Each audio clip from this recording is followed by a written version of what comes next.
you're enjoying the show tonight, make sure your dust masks are on really tight.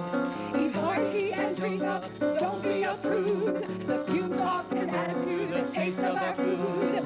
Live and in person, they painted and spackled. Oh Lord, so their hater right into his spackle. They're our favorite guys.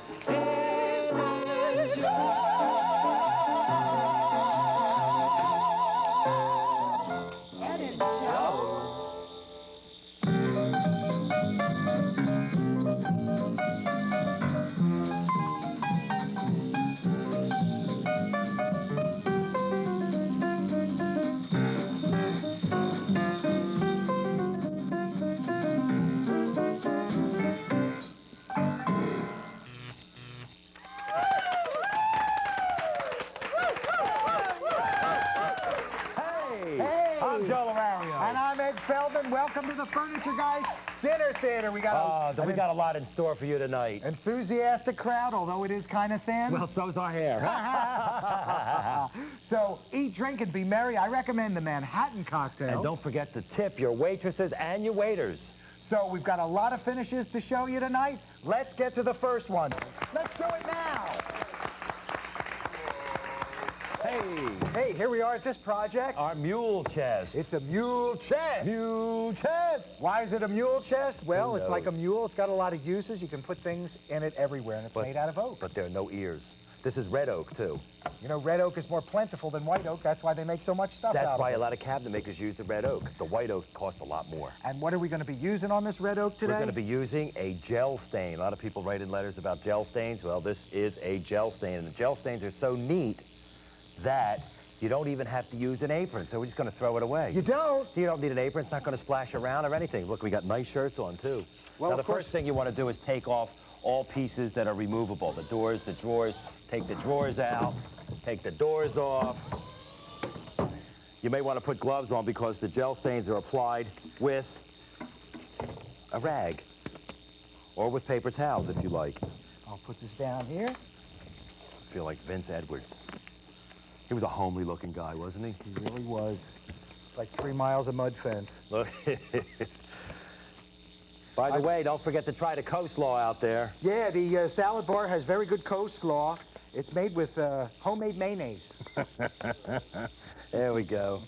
Thank you. There's your palette. And don't worry, all of our servers wear these all the time. Now, to get this in the corners of my door here... Wait, let me show the flats first. Oh, okay. Because they're just going to move this around, and you just rub.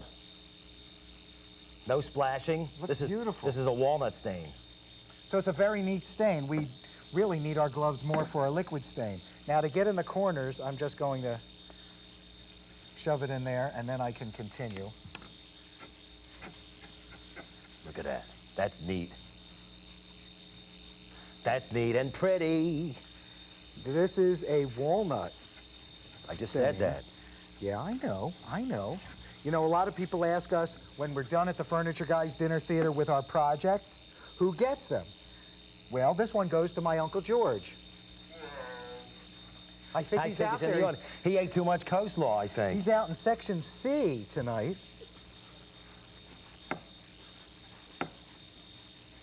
This is really nice. In essence, is like kind of like filling the pores. Remember how we ground the stuff into the pores? I never want to do that again. And just think, whenever we come and see you live in your city or hometown, you'll be seeing me do that. Oh, I'm sure that got us a lot of... oh, their phone is ringing off the hook now. By the way, for reservations for Saturday night at the Furniture Guys Dinner Theater, you must call by Saturday afternoon. 555-STUPID. We're all booked up. Hey, you got one dull and one shiny. Well, this is for friends. Oh, hey, look, nothing up my sleeve. Keep eating and drinking, and we're going to be varnishing next. Yeah, varnishing, but with no brushes. Remember we said it was nice and neat? We're going to be applying the varnish with a gel varnish. They had gel stains and gel varnishes. Look. And, of course, this stain dried very, very quick. That's... Uncle George, will you just sit and eat? This is a varnish. I got to get some more. I'm going to be applying it. Uncle George, I know you like the butterscotch sundae, but will you just quiet down? This is not the butterscotch. There we go. Ooh, look, it is glossing Now you just up very apply this in the nicely. same fashion. Simple, huh? So simple, even a 4-year-old child can do it. Run out and find me a 4-year-old child. I can't do any of this. Anything further, Father? That can't be right, isn't it? Anything farther further? Look, I did that door in a matter of seconds. I'll just put it down here. Look how nice and shiny that, and you can keep applying more and more layers of this, whatever you want. Oh, it's pretty. It really is nice, and we're just really applying it with an old sweatshirt, I think. You know, I need some more. Hold on. Uncle George?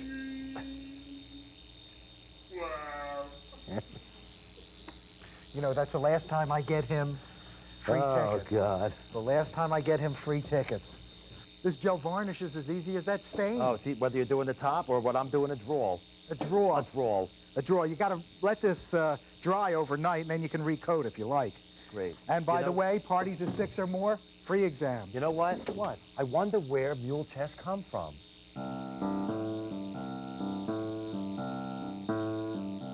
I got an old mule chest. It sits in my home out west. Open a drawer and at a glance there I can find my favorite underpants. He's not wearing any underpants. Oh, I love it. I like that. Oh, That's really you, Lisa. That's really you. that's my mother's laugh.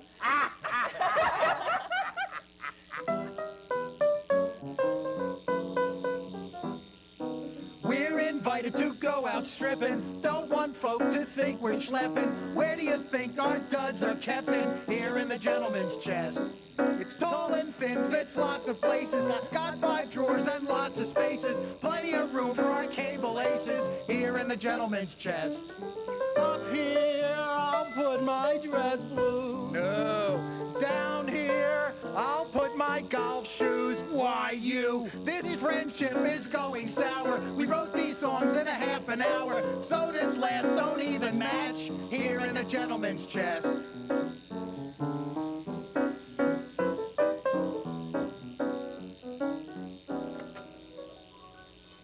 Ah, it's a formal staining. There you go. There you We're go. using a ultra-penetrating stain, and it's a very light walnut. You might recognize the color.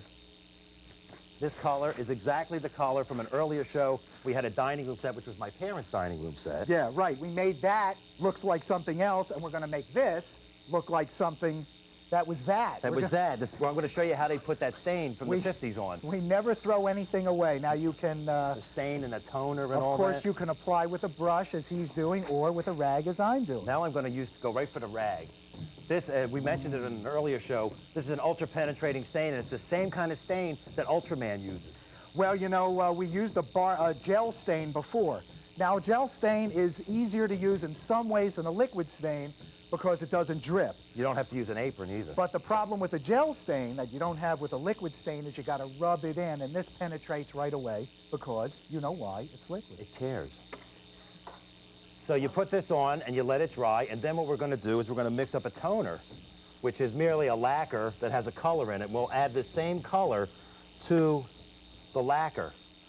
Let's take one of these drawers out. Why don't we, pal? I like to unscrew the knobs while they're still in there. That helps. Much easier. And of course you take the knobs and Yeah, the I'll take the screws knobs. and put them in a safe place Yeah, right. so you can find them. Take the drawer out. There we go. Watch Now your I'll head. stain all the drawer fronts. Watch your head. Whoa! Yank! You know, these drawer glides, they have kind of a defeat on them. They have defeat? Yeah. Oh, I thought they just had angles. You ordinarily can't yank it out unless you give it a good yank at the very end of its run. That's a good drawer. It's a good slide. Mm-hmm. And It's you nice should wood, take the too. drawers out, too, before you start staining. I know a lot of people will attempt to put the stain on while the drawer's in. But get everything at a vertical surface if you possibly can, or a horizontal surface. I got my surfaces backed up, Mo. Oh, really? I think you need a holiday. Well, you know, this is a piece of furniture now. But once upon a time, It was just wood. it was a tree. A lonely tree, lots of trees, and maple trees. You ever wonder where that wood comes from before it's made into the furniture that we play with? Just like the furniture that we're working on from London Grove. The bulk of the wood comes from Gene Forey, who has a clock company, and he also does millwork. We're out in beautiful Lancaster County, where his shop is. He's got a great cadre of workers. Cadre? Cadre. And they put the wood through its paces. So we're going to see step by step the different processes. And what's the first process? You're on, Gene. First process is we bring the wood in by the bundle to the chop saw, and that person responsible to cut out the defects and cut the appropriate lengths and minimize the waste. Right. And the waste goes to Heat Homes, I It heats understand. homes, it heats this shop. Great. The second step is a straight line rip saw. That's a neat machine that when it cuts a board, it leaves a perfect cut. Nice So that we true can edge, glue yeah. those edges together without any joint showing. So from the rip saw, we go to the glue up station. This is where they match all the boards and it's glued, correct? Right. The glue up station, it's a clamp carrier, and there's 6 clamps per section. That's where we glue up our panels. That revolves around in a circle. It's a beautiful machine. So by the time the panels are ready to come out, they're dry. And the glue is just applied with a regular paint roller. A paint roller, Paint that's roller. right. Now, the last step, Gene, is planing and sanding, right? That's right. We feed it through the planer, it cleans off the board, all the glue drips. Through the sander, flip it over to the second side. You got finished panels ready for London Grove. Just like clockwork. Yeah, so the planer and the sander takes off the glue drips and surfaces the wood. Makes So you it don't have to get one of those scrapers like Norm uses. Stop it. Yeah. You can hurt us. He's our friend. So when next you see us, we'll be working on this wood that will now be magically furniture, and we'll be magically dressed differently. Gene, thanks a lot for showing us the place. You're welcome. All right. Thanks, Gene. It's been fun. All right. We've colored with the alcohol stain. Yes, we did. The next step to coloring is going to be a toner, but in between a toner and a stain, you got to put a sealer, You got to put a sealer. because one alcohol color will pull up the toner. And we're using a shellac for our sealer. You can also use a lacquer for the sealer too, but you gotta spray it, because if you brush it, you're gonna pull up the orange stain, because they're both alcohol-based, just like Ed said. So, don't mix alcohols, and that goes for everybody in the dinner theater. Don't mix your alcohol. Hey, how you doing out there, Uncle George? Oh, He's just straight lighter fluid tonight. he had the coleslaw. Okay, we're gonna spray this on.